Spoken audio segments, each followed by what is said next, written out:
Hey friends.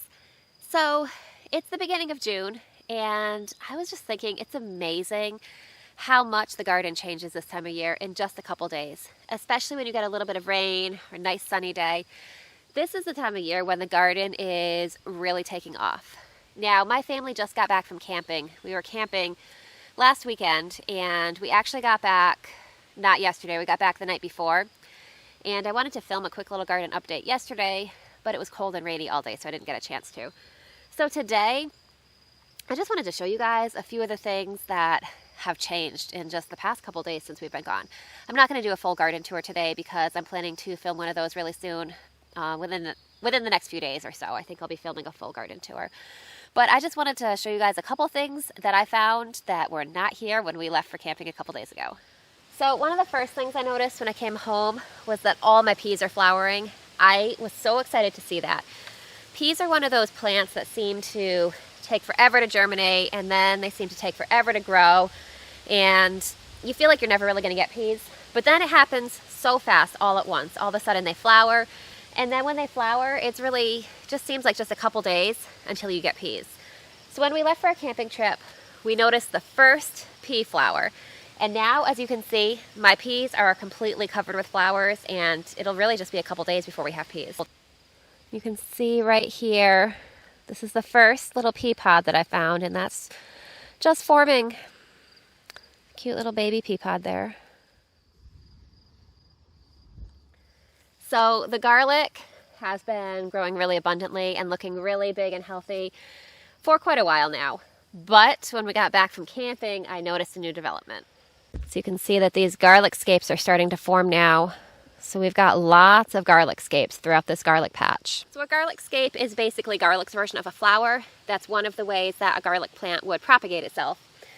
But when you're growing garlic, you usually want to harvest the scape because removing the scape will result in a larger garlic bulb, and it's also a delicious little bonus harvest. You get to enjoy a little bit of your garlic harvest a little bit early.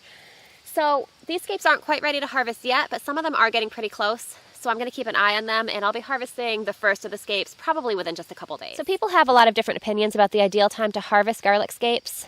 I personally like to harvest mine when the scape has completed one full loop. So for this one here, that'll probably just be a couple days. I've got some over here like this one. You can see this is really just getting started. It'll be a little longer for that one. There's also some pretty exciting developments in the broccoli bed. So I'm going to lift this netting off this bed here and I'll show you what's going on. Now you can see down in the middle of this broccoli plant the very beginnings of a little broccoli head starting.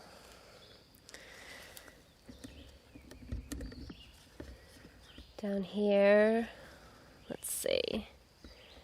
This plant's a little smaller. It looks like it might just be starting there too. You can also see that the lettuce that I planted in this broccoli bed as living mulch has gotten huge, and it really is time to start harvesting some of this. So broccoli really does like to have a lot of nutrients, especially a lot of nitrogen. So when I see the very beginning of that broccoli head first forming in there, that's a sign that it is time to fertilize it. Now, I did amend this bed really well. I did give it some slow release fertilizer when I first planted it. But I want to make sure that that broccoli head is going to get as big as possible. So over the next day or two, what I'm going to do is I'm going to come out with probably some diluted fish emulsion fertilizer. That's a liquid fertilizer, so that's something that the plant will be able to take up really quickly and use right away. So I'm just going to go ahead and give the plants a little dose of that, and that will help that broccoli head to develop to its fullest potential. Now, homegrown broccoli is really delicious and fresh tasting, and I want to make sure that I get as much of it as possible.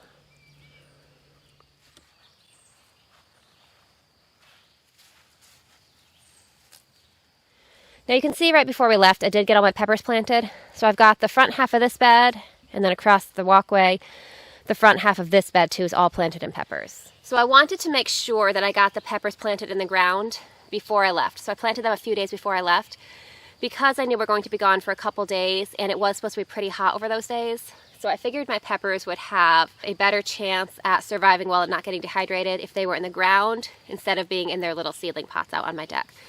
So they seem like, for the most part, they seem like they did pretty well. I did notice something that I'm a little bit concerned about that I'm going to show you guys. So you can see how some of the leaves on the edge of a few of these pepper plants are kind of shriveling up. I don't want to touch it just in case it's some sort of disease. I don't want to spread it. You can see it's a little bit here too. Now I'm not really sure what to make of that. If you have any suggestions about what it might be, definitely let me know. For the moment, I'm just going to go ahead and watch it and see what happens, if anything changes. It might just be a little bit of shock from being transplanted. Actually, at the moment, my best guess is that I think it's a little bit of sun scald on some of those leaves, just from the shock of, I did harden them off, but it's still a little bit shocking to be just transplanted into a new spot where the sun is a little bit stronger. So my guess is that it was some sun scald on those leaves, and that then those leaves ended up kind of shriveling up around the sun scalded parts. But I am going to keep an eye on it just in case it's something more serious.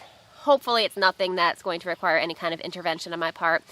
But I just wanted to show you guys, as the garden has changed a lot, mostly for the better while I was gone. There was that one concerning development too, which I'm not sure how big of a deal it is, but I'm going to keep an eye on it. Had some new seeds pop up while I was gone. These are the purple bush beans that we planted together a couple days ago. And you can see some of my zucchinis that we planted are starting to pop up. So that's an exciting thing. These here have been up for a couple days. So that's my real quick garden update. I didn't want to go through the entire garden because, as I said, I will be filming a full garden tour over the next couple days. So at that point, I'll take you through everything and show you how all the plants are doing. There were just a couple exciting developments that I wanted to share with you guys and just make sure that I was able to get a video up for you guys. So I hope you're having a great day. I hope everything's going well for you. I hope your gardens are doing well, and I can't wait to see you again soon. I'll see you next time.